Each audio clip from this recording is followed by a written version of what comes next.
السلام علیکم ورحمۃ اللہ وبرکاتہ۔ محترم ناظرین، اللہ کی ذات سے امید ہے کہ آپ سب بخیر و عافیت ہوں گے۔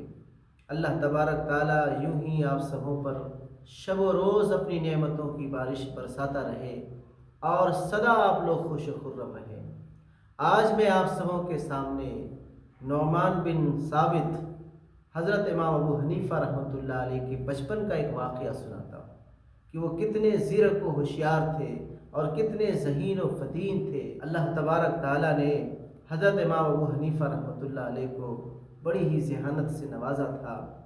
اللہ تعالیٰ ان سے خدمت لینا چاہتے تھے، اس لیے اللہ تبارک تعالیٰ نے بہت ساری چیزوں سے بھی نوازا تھا۔ انہوں نے ایک مرتبہ خواب بھی دیکھا تھا، یہ کہ میں پیارے آقا صلی اللہ علیہ وسلم کے مزار اقدس کو یعنی قبر اطہر کو کھود رہا ہوں، مٹی ہٹا رہا ہوں، نکال رہا ہوں۔ تو اس وقت بہت حیران ہو گئے تھے، پریشان ہو گئے تھے کہ کیا ہے، عجیب خواب تھا۔ اس لیے اس پریشانی کے عالم میں اس وقت کے جو معبر تھے، خواب کی تعبیر بتانے والے، حضرت ابن سیری رحمۃ اللہ علیہ، ان سے جا کے پوچھا تو بتایا کہ خواب اچھا ہے، بہت بہترین خواب ہے۔ اس کا مطلب یہ ہے کہ آپ پیارے آقا صلی اللہ علیہ وسلم کی دین کی خدمت کریں گے، ان کی آبیاری کریں گے اور اپنے علم سے ان کو سینچیں گے اور سنت کو پھر سے آپ لوگوں کے درمیان عام کریں گے اور آپ صلی اللہ علیہ وسلم کی دین کی خوب خدمت کریں گے، دین کو پھیلائیں گے، آپ صلی اللہ علیہ وسلم کی سنت کو پھیلائیں گے۔ چنانچہ ایسا ہی ہوا۔ آج ہم دیکھتے ہیں کہ امام حنیفہ رحمۃ اللہ علیہ کے بتائے ہوئے فقہ پر اکثر لوگ چلتے ہیں۔ فقہ جو ہے کوئی قرآن اور حدیث سے الگ نہیں ہے، بلکہ فقہ جو ہے قرآن اور حدیث سے ہی نکلی ہوئی چیز ہے۔ قرآن اور حدیث کو سامنے رکھ کر کے فقہ کو تیار کیا گیا ہے، یعنی کوئی بھی مسئلہ جو ہوتا ہے وہ یا تو قرآن سے ثابت ہوتا ہے یا پھر حدیث سے ثابت ہوتا ہے یا پھر اجماع امت سے ثابت ہوتا ہے۔ ان ساری چیزوں کو سامنے رکھ کر کے فقہ کی پیدائش ہوئی، تخلیق ہوئی، یہ کوئی نئی چیز نہیں ہے۔ تو بہرحال فقہ میں اللہ تبارک تعالیٰ نے ان کو بڑا مقام نصیب فرمایا۔ چنانچہ لوگ کہتے ہیں، اہل علم کہتے ہیں، بڑے بڑے محدثین اور فقہا کہتے ہیں کہ امام حنیفہ رحمۃ اللہ علیہ سارے فقیہوں کے سمجھیے باپ ہیں، اور جتنے بھی فقیہ ہیں وہ ان کی عیال ہے، بچے ہیں۔ جہاں سب کی فقاہت اور سب کی ذہانت ختم ہو جاتی ہے تو حضرت امام ابو حنیفہ رحمۃ اللہ علیہ کی فقاہت وہاں سے شروع ہوتی ہے۔ تو بہت بڑے امام گزرے جس کو امام اعظم کہا جاتا ہے، امام اعظم ابو حنیفہ رحمۃ اللہ علیہ۔ ان کے ایک بچپن کا ایک واقعہ سناتا ہوں کہ ملک روم سے بادشاہ کی طرف سے، یعنی ملک روم کا جو بادشاہ تھا ان کی طرف سے ایک سفیر آیا مسلمانوں کے ملک میں، اور خلیفہ مسلمین جو تھے، یعنی خلیفۃ المسلمین امیر المومنین جسے کہتے ہیں، ان سے انہوں نے ملاقات کیا، اور ملاقات کرنے کے بعد انہوں نے کہا کہ یہ دیکھیے ہمارے بادشاہ سلامت نے بہت سارے تحفے تحائف بھیجے، اور اس کے ساتھ ساتھ 3 سوال کیے۔ آپ اپنے علماء کو بلائیے اور ان 3 سوالوں کے جواب دیجیے، جو جواب دے دے گا یہ سمجھیے یہ مال و متاع اور یہ تحفے تحائف، یہ جتنی بھی چیزیں ہیں ان کی ہو جائیں گی۔ چنانچہ خلیفۃ المسلمین امیر المومنین نے اس وقت کے جو علماء تھے بڑے بڑے، سب کو بلایا۔ وہ 3 سوالوں کے بارے میں ان علماؤں سے پوچھا، دریافت کیا گیا، ان سے تفتیش کی گئی کہ بتائیے اس کا جواب کیا ہے۔ تو سبوں نے جواب دیا، لیکن اس جواب سے تشفی نہیں ہوئی۔ حضرت امام ابو حنیفہ رحمۃ اللہ علیہ بھی اس مجلس میں تھے، لیکن اس وقت وہ بچے تھے، چھوٹے تھے، اس وقت ان کے باپ بھی ان کے ساتھ تھے۔ حضرت امام حنیفہ رحمۃ اللہ علیہ نے اپنے والد محترم سے کہا کہ ہمیں اجازت دیجیے، میں اس کا جواب دوں گا۔ تو والد صاحب نے ان کے پہلے روکا، نہیں تم نہیں دو، لیکن پھر انہوں نے اصرار کیا کہ نہیں والد صاحب آپ مجھے اجازت دیں، میں ان کا تشفی بخش جواب دوں گا اور اطمینان بخش جواب دوں گا اور ایسا مسکت جواب دوں گا کہ وہ لاجواب ہو جائے گا۔ تو اپنے بچے کی اس ہمت پر وہ بھی تیار ہو گئے، کہا ٹھیک ہے۔ چنانچہ امام حنیفہ رحمۃ اللہ علیہ نے بادشاہ سلامت سے بھی اجازت طلب کی کہ اگر آپ کی اجازت ہو تو میں اس کا جواب دوں گا۔ تو بادشاہ سلامت نے بھی اجازت دے دیا، ٹھیک ہے آپ دو، ان کے سوالات کے جواب دو۔ چنانچہ حضرت امام ابو حنیفہ رحمۃ اللہ علیہ اس رومی سفیر کے پاس گئے، جو اس وقت منبر پر بیٹھا ہوا تھا، انہوں نے ان سے کہا، یعنی امام حنیفہ رحمۃ اللہ علیہ نے ان سے کہا کہ آپ کو ان سوالات کے جواب چاہیے؟ کہا ہاں۔ تو امام صاحب نے فرمایا کہ آپ سائل ہو، یعنی سوال دریافت کر رہے ہو، لہٰذا منبر پر آپ کی جگہ نہیں ہے، سوال سائل نیچے ہونا چاہیے، جو جواب دینے والے ہیں ان کو اوپر ہونا چاہیے، لہٰذا آپ منبر سے پہلی بات پہ اتریے۔ چنانچہ وہ رومی سفیر جو تھا وہ منبر سے نیچے اتر گیا، زمین پہ کھڑا ہو گیا۔ امام ابو حنیفہ رحمۃ اللہ علیہ منبر پر چڑھ گئے اور پھر اس رومی سفیر سے کہا کہ اب بتاؤ تمہارے سوالات کیا ہے؟ تو رومی سفیر نے پہلا سوال کیا کہ بتاؤ اللہ سے پہلے کیا چیز تھی؟ تو حضرت امام حنیفہ رحمۃ اللہ علیہ نے فرمایا کہ تمہیں گنتی آتی ہے، یعنی 1 2 3 4 5 6 یہ گننے آتا ہے، آپ کو کوئی عدد معلوم ہے؟ تو انہوں نے کہا ہاں معلوم ہے۔ تو امام صاحب رحمۃ اللہ علیہ نے فرمایا ٹھیک ہے، آپ 10 سے الٹی گنتی گنو، 10 9 8 7 6 5 4 3 1، 3 کے بعد 2 پھر 1، بتاؤ 1 سے پہلے کیا چیز ہے؟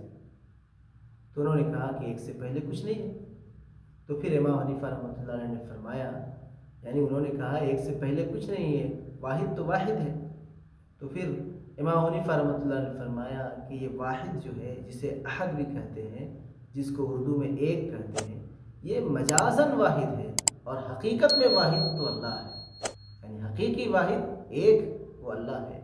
جب دنیا کا جو مجازی واحد ہے اس سے پہلے کوئی چیز نہیں ہے، تو جو حقیقتاً واحد ہے اللہ ہے، تو اس سے پہلے کوئی چیز کیا کیسے ہو سکتی؟ چنانچہ ایسا جواب دیا امام حنیفہ رحمۃ اللہ علیہ کہ وہ لاجواب ہو گیا، بالکل خاموش ہو گیا، سناٹا اس پر طاری ہو گیا۔ پھر انہوں نے کہا اچھا ٹھیک ہے، دوسرا سوال یہ ہے کہ اللہ تبارک تعالیٰ کس جہت میں ہے؟ کدھر ہے اللہ تعالیٰ کا رخ؟ کدھر ہے؟ چہرہ کدھر ہے جسے کہتے ہیں؟ جہت کدھر ہے؟ جہت 4 ہے، جیسے عام طور پہ ہم جانتے ہیں نا، جہت 4 ہے، اتر دکھن پورب پچھم، یہ 4 جہتیں ہیں۔ تو اللہ تبارک تعالیٰ کس جہت میں ہے؟ کس طرف ہے؟ کس طرف اللہ کا رخ ہے؟ انہوں نے یہ دوسرا سوال کیا۔ تو امام حنیفہ رحمۃ اللہ علیہ نے فرمایا کہ تم نے چراغ کبھی دیکھا ہے؟ چراغ جلائے، لیمپ جسے کہتے ہیں، چراغ، اس کی جو روشنی ہوتی ہے، بتاؤ اس کی روشنی کدھر ہوتی ہے؟ تو انہوں نے کہا اس کی روشنی تو 4 سمت ہوتی ہے، ہر سمت ہوتی ہے، کسی ایک سمت میں نہیں ہوتی، ہر طرف پھیلی ہوئی ہوتی ہے۔ تو امام حنیفہ رحمۃ اللہ علیہ نے فرمایا کہ دیکھو یہ مجازی نور ہے، یعنی اس کو نور مجازن کہا جاتا ہے، حقیقتاً نہیں، حقیقت میں تو نور اللہ ہے۔ جب مجازی نور کا یہ عالم ہے کہ اس کی روشنی کی کوئی جہت نہیں ہے، وہ ہر سمت ہے، ہر طرف ہے پھیلا ہوا، کوئی بھی نہیں منتخب کر سکتا ہے کہ ادھر روشنی ہے ادھر روشنی نہیں ہے۔ جب ہم لیمپ جلاتے ہیں، جب چراغ جلاتے ہیں، تو اس کی روشنی چاروں سمت رہتی، برابر رہتی ہے، یہ مجازی نور ہے۔ تو بتاؤ جو سارے نور کو پیدا کرنے والا ہے، جو نور السماوات والارض ہے، جس نے ساری کائنات کو بنایا ہے، جو پورا نور ہی نور ہے، جس نے اس کائنات کو بنایا، سجایا، سنوارا اور ہر ایک چیز کو پیدا کیا، یہ آسمان و زمین ان کی ہے، یہ پہاڑ، یہ پل کھاتی ہوئی ندیاں، اور یہ ٹھاٹھے مارتے ہوئے سمندر، اور یہ دریا، یہ بہاریں، یہ ساری چیزیں لے لیجئے، یہ کہسار، یہ دشت اور یہ بیابان، یہ جنگل، یہ جانور، یہ حیوانات، یہ نباتات اور وغیرہ وغیرہ، درندے پرندے، کیا کیا چیزیں نہیں اللہ تبارک تعالیٰ نے بنایا، ہر چیز تو ان کی ہے، وہ سارے نوروں کو پیدا کیا ہے۔ جب مجازی نور کی کوئی جہت نہیں، تو حقیقی جو نور ہے، جو سب چیز کو بنانے والا ہے، اس کی جہت کیسے ہو سکتی ہے؟ یہ جواب سن کر کے بھی وہ لاجواب ہو گیا، مسکت جواب تھا، بالکل خاموشی اور سناٹا اس پر طاری ہو گیا، کچھ بھی نہیں کہہ سکا، کوئی اعتراض، کوئی قیل کال نہیں کر سکا۔ پھر انہوں نے تیسرا سوال کیا کہ اچھا یہ آخری سوال ہے، بتاؤ اس کا جواب کہ اللہ ابھی کیا کر رہا ہے؟ حضرت امام حنیفہ رحمۃ اللہ علیہ نے فرمایا کہ تم جیسے جو اللہ کے مماثلت بنانے والا، ثابت کرنے والا، تم جیسے ملحد کافر کو اللہ تبارک تعالیٰ منبر سے اتار کر کے مجھ جیسے موحد کو، اللہ کی وحدانیت کے اقرار کرنے والے کو اور اللہ کی وحدانیت کو ثابت کرنے والے شخص کو منبر پر بیٹھا رہا ہے، اور تم جیسے کو اللہ تبارک تعالیٰ منبر سے نیچے اتار رہا ہے، یہ اللہ تبارک تعالیٰ کر رہے ہیں۔ اور اللہ تبارک تعالیٰ کی روزانہ ہر پل ہر گھڑی ایک الگ ہی شان ہے، ان کی نرالی شان ہے۔ لہٰذا یہ اللہ تبارک تعالیٰ کے کرشمات ہیں کہ کسی کو عزت دیتا ہے، کسی کو ذلت دیتا ہے، کسی کو بادشاہ بنا رہا ہے، کسی کو فقیر بنا رہا ہے۔ یہ اللہ تبارک تعالیٰ کی قدرت ہے، جو چاہے وہ کر رہا ہے۔ تو محترم ناظرین، اس واقعے سے ہمیں یہ سبق ملتا ہے کہ ہر دور میں اور ہر زمانے میں کچھ نہ کچھ ایسے ملحد لوگ اور ایسے منکر لوگ، اللہ کی وحدانیت کا انکار کرنے والے اور اللہ تبارک تعالیٰ کو دنیا کے کسی چیز سے مماثل ٹھہرانے والے اور دنیا پر قیاس کر کے اللہ کو سمجھنے والے بہت سارے پیدا ہوتے ہیں، اور اس طرح سے بھولے بھالے انسان کو بھٹکانے کی کوشش بھی کرتے ہیں۔ لہٰذا ہم سبوں کو چوکنا رہنا چاہیے اور اللہ کی ذات پر اور اللہ کی صفات پر بالکل پختہ یقین کرنا چاہیے۔ اللہ کے جیسا کوئی نہیں ہے اور نہ کوئی ہوگا۔ اللہ بے نظیر ہے، اللہ بے مثال ہے، اور اللہ ایک ہے، اکیلا ہے، اس جیسا کوئی نہیں ہے۔ وہ ہر عیبوں سے پاک ہے، وہ ہر چیز کا خالق ہے، مالک ہے، بہت ساری اچھی اچھی صفتیں ہیں۔ لہٰذا کوئی بھی کسی طرح سے بھی ہمارے دل کے اندر اللہ کی وحدانیت کے خلاف کچھ بات کرے تو ہمیں اپنے ایمان کو مضبوط رکھنا چاہیے اور پختہ رکھنا چاہیے۔ اللہ تبارک تعالیٰ سے دعا کریں کہ ہمیں اللہ تبارک تعالیٰ اپنے ذات و صفات کی معرفت نصیب فرمائے، اور اللہ تبارک تعالیٰ اپنا ڈر اور خوف اور اپنی عبادت کرنے کی اللہ تعالیٰ ہم سب کو توفیق نصیب فرمائے۔ آمین۔ السلام علیکم ورحمۃ اللہ وبرکاتہ۔